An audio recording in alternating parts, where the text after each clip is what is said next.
The Tooth Fairy by frombadlands. Every night, my teeth fall out.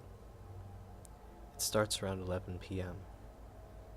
One by one, like a white picket fence being pulled from the soil, they wiggle loose and drop into my waiting hand. First the top front ones, then moving backwards. The bottom front ones are the last to go. It's over by 2 a.m. I gather them up and place them on my bedside table and wait for the new ones to grow in.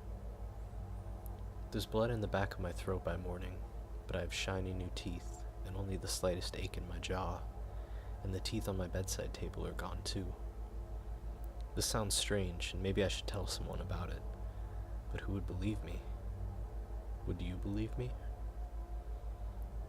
Growing up, I had a lot of trouble with my teeth. From that first wobbly tooth which shook me up and made me oh so aware that my body could and would rebel against me, and then the discovery that my saliva has more calcium in it than most people's.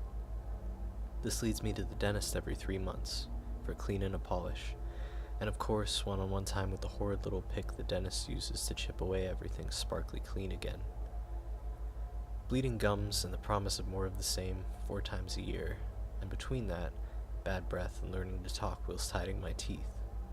I just wanted to be normal. My dad, he goes to the dentist every 2 years, and he's a smoker, but he never had to endure of any of what I went through, and this is a man who could have endured it. It felt unfair. I found myself in the waiting room, that old familiar waiting room, having buzzed for the dentist's attention. Waiting was always the worst part. Isn't that true of so many situations? I plucked at a hole in the chair I was sitting on, revealing the foam underneath the seat cushion. There was only one other person waiting, a man in a boring gray suit, wearing a hat. I thought it was weird that he was wearing a hat, as it seemed too formal for such an occasion. It covered his eyes with shadows and made him feel detached from me. He looked up from his newspaper and caught my eye. "Hello," he said, and smiled wide. His teeth were perfect, nothing like mine. In fact, it almost looked like he had too many of them, but his mouth had slid shut again before I could be sure. I was anxious anyway, shaking slightly, so maybe I had imagined it. "Hi," I replied.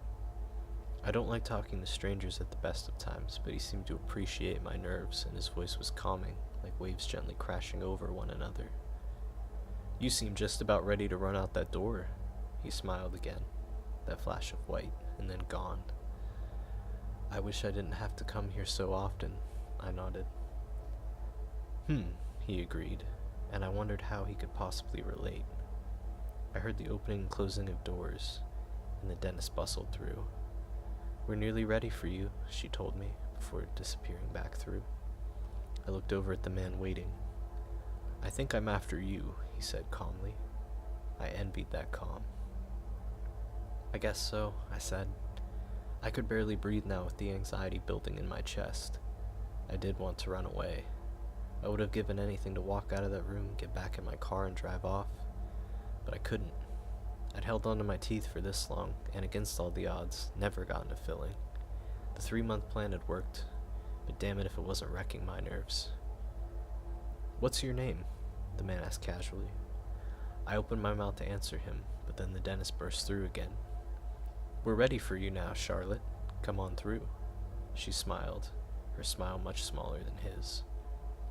"Charlotte," I heard him murmur as I stood. "I'll remember that." I gave him a small wave as I left to go through. Once in the chair, I forgot all about him, and I let myself cry as the pick scraped my gums raw. I spat out the red into the sink next to me when I was done, and booked my next appointment with tears still fresh on my cheeks. I didn't think about the man anymore. That night, all my teeth fell out for the first time. It felt like a nightmare, but everything pointed to it being real.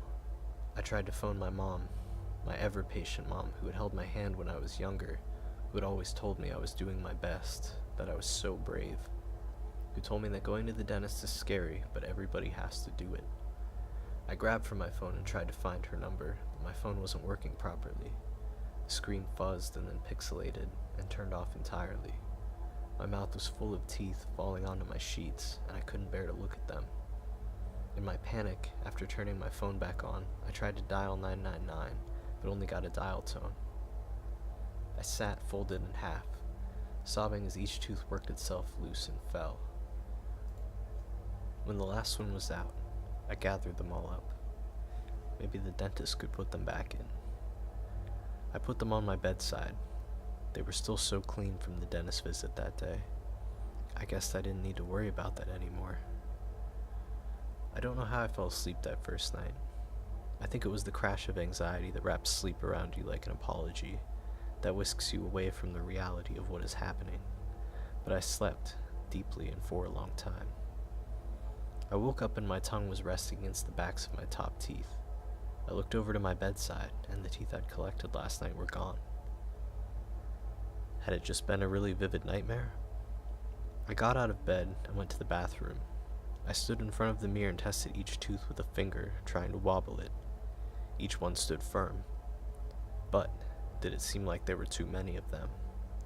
I blinked, and they just looked normal. Like my teeth, but slightly whiter somehow, so they'd been through a deeper cleanse than the dentist could manage. I tried to put it to the back of my mind. I went about my day. That night, enthralled in a book, I'd mostly forgotten about the night before when the first tooth worked its way free and fell onto the open pages. And so it carried on, night after night, and each morning fresh teeth in their place, and the ones I'd collected, gone. As it is with chronic pain, or any kind of illness that never goes away, I got used to it. It wasn't as though people had been queuing up to sleep with me before all this, and that hadn't changed, so it's not like anyone ever sees. Nothing had changed, in fact, except that my breath was clean and odorless, and my teeth always sparkled white and healthy. I never woke up with that bitter, stale taste of a night's rest on my tongue. The only evidence I had was the blood in my throat, and that was easily swallowed away. As I write this, it's just gone midnight. My mouth is like a graveyard, half the tombstones kicked over or missing.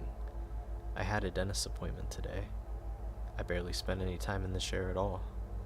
I didn't need any work done. My next appointment is a year away. My dentist loves me now. I tell her I bought an electric toothbrush.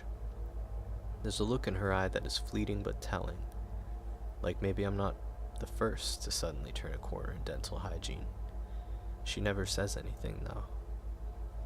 The man wasn't there either. I don't know why I expect him to be. The odds of meeting a stranger again in a dentist's waiting room are so small, and yet it feels natural for him to be there.